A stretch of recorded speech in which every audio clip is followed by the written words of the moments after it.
So there is a way that we can use this slicer tool here, and that does kind of an add and remove, but I found a real simpler way to do this, and it's the same way we did the line. So if you select all these objects and go to the object here and just rasterize like we did with the line, I'm going to click OK, and then I'm going to image trace black and white logo again, expand it, and go to my layers here.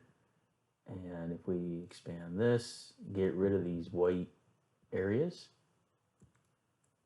just by clicking delete. Now we have that one shape of that headstock here. Right? So real simple, easy way.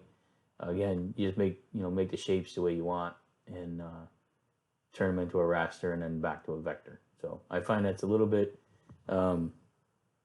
you could call it cheating in a way, but you can see it gives a little bit of rounded effect. It's up to you how you want it to look, right? So that's one way. I'll show you another way.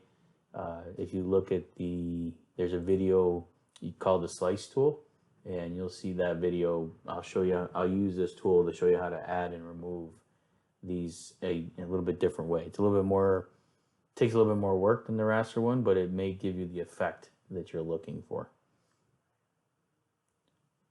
So that's the headstock.